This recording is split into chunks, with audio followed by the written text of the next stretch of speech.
This is now where the trouble started for me. Stressful, time-consuming, absolute nightmare you can imagine. Oh yeah, this is ridiculous. You Good afternoon and welcome back to another video. How are we all doing? All good, I hope? So nice to be out riding in the sunshine at last. The UK has had about 3 days of sunshine. What a difference it makes. It's still pretty cold out, but I'm not complaining. Just gives you that little teaser of spring's around the corner, better days are coming. But yeah, today's video I'm going to be talking about one of the worst things about the Sur Ron.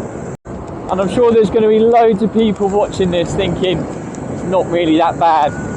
It's just the worst thing that I've experienced since owning it. So I think I'm coming up to about 1.5 years of ownership of this Sur Ron now. And it's awesome just to look back at when I started, how the bike looked, how it performed, as to where we are now. But yeah, going through that 1.5 years and modifying the bike and all the things we've done, and I've tried to do absolutely everything myself. 1, just so I get to know the bike. 2, it gives me good content for the channel. 3, I just really enjoy it. I love riding it, but like I said a million times, half of the fun is actually modifying it and doing work to it. So yeah, it's been awesome fun. I'd like to say 99% of the things that I've done on this bike have been relatively easy, and that is until now. So if you've seen my video from about 2 weeks ago, me and a couple of lads made the 200 odd mile journey up to Sheffield to SX Worx. It's the ultimate Sur Ron playground. It's an indoor motocross track which they hold special nights just for electric bikes like the Sur Ron and Talarias. And in that video I said that my bike just took an absolute pounding. I just don't think the bike was well set up for that style of riding. And I was trying to ride as hard as I possibly could just to make the most out of that experience. But it just annihilated my bike. Luckily one of the lads had a pump for the suspension, because every jump I was landing, my mudguard was actually touching my front wheel. A couple of the lads actually lost their mudguards. A few of them even snapped their belts because they were just pushing the bikes that hard. But the biggest thing for me was the bearings on my bike. They were on their way out, I know they were. The amount of pressure on my bike from that day, it just literally shot my bearings to pieces. Don't get me wrong, they were probably overdue replacement anyway, but that day just completely finished them off. Now I'm sure many of you watching this that have got Sur Rons, you know full well how to recognise when your bearings are shot. If you don't, basically you're going to get severe wobbles throughout the bike when you're riding it. Obviously all depending on what bearings we're talking about. Mine in particular was the rear wheel bearings and the jackshaft bearings. Now if you've got a Sur Ron or a Talaria or any sort of bike like this, hearing the word jackshaft, if that's not just put a shiver down your spine, then you either paid someone to replace the bearings or you've not replaced them yet. It is by far the most stressful, time-consuming, absolute nightmare you can imagine. Now I've seen people take jackshafts out and I've seen people take swing arms off, and I don't know if anyone's ever talked about what an absolute f***ing nightmare that is. But I'll quickly explain the process and also what a jackshaft is if you don't know. But basically exactly what it sounds like. It's a shaft that basically is part of your drivetrain on one of these bikes. So on one side you have a small sprocket, and on the other side you have a large pulley that basically your belt sits around. And essentially it's just what drives your back wheel. And it's got a ridiculous little plastic cover that goes over it. And we'll move on to that in a minute. So basically the symptoms I had was, as I was riding the bike, it almost felt like the back end was loose. You could feel it on every bump, every turn, every wheelie. So I ordered the bearings up, no problem. And there's 4 bearings in the jackshaft. I will mention as well, there are bearings in the swing arm. So what I tried to do was just a process of elimination. Let's get the jackshaft bearings done. Then they've not been done the whole time I've ever owned the bike, so it made sense to start there. And whilst I'm working on the bike, just swapping over the rear wheel bearings. Now they are a piece of cake, literally no stress whatsoever. It's just a 2-minute job. So in my very simple mind, getting the jackshaft out was just a simple case of attacking the bolt, sliding the jackshaft out. And I'd say I spent a good hour to 1.5 hours trying to get this thing out. And you're probably thinking, I can't take that long. The most time-consuming part of all of this was getting the 2 screws out that attaches the plastic guard over the jackshaft. They are the most stupidest screws and in the hardest position ever. And if you've done this job, you'll know exactly what I mean. I put the story up on Instagram and I must have had about 30 people messaging me basically saying how they feel my pain. What an absolute nightmare that is.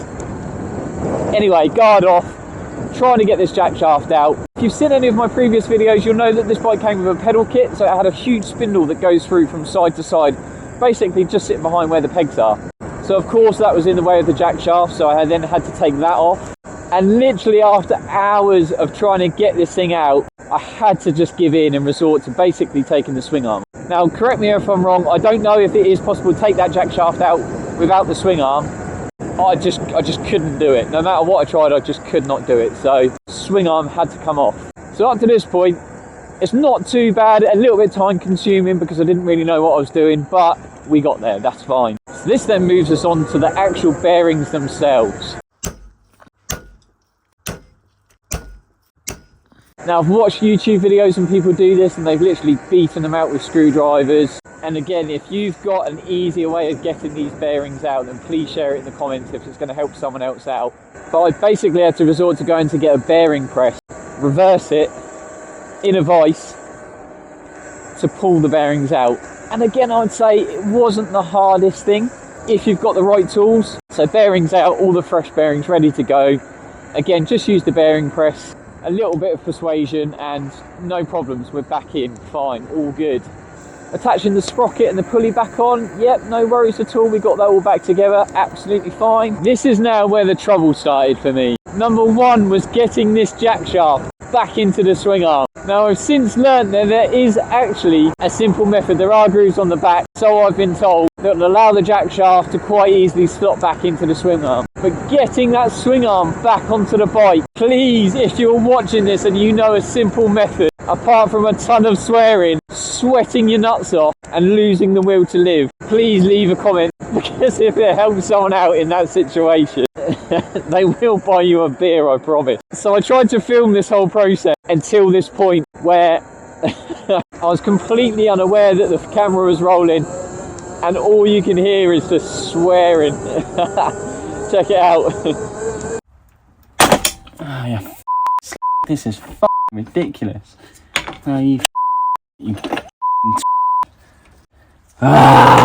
My next issue then was jack shaft back in and swing arm on, and I thought everything was sweet. I then realised that I hadn't put the belt round, so I had to take the whole lot back out, put the belt round and go again. So all in all, this took me 3 evenings just to get this job done. But yeah, hopefully it's not just me. Hopefully people have experienced this and I'm not just being an absolute pussy. But yeah, man, when it all went back in, the relief.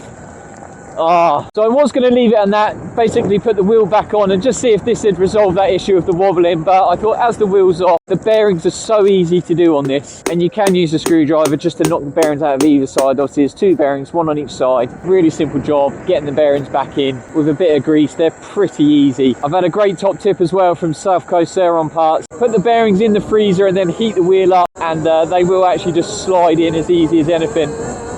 But yeah, bearings in the back wheel complete. Back wheel back on. I always like to bleed my brakes when the caliper's been off the bike for some time and just hanging. Basically pop the caliper back on and a quick bleed and they're as good as new. But I was just hoping and praying that this resolved the issue because I just did not want to take that swing arm back off and replace those bearings. But yeah, luckily enough, all was good. It resolved the issue and the bike's riding absolutely perfect at the moment. It's so nice. Although I say that, the back of the bike feels amazing.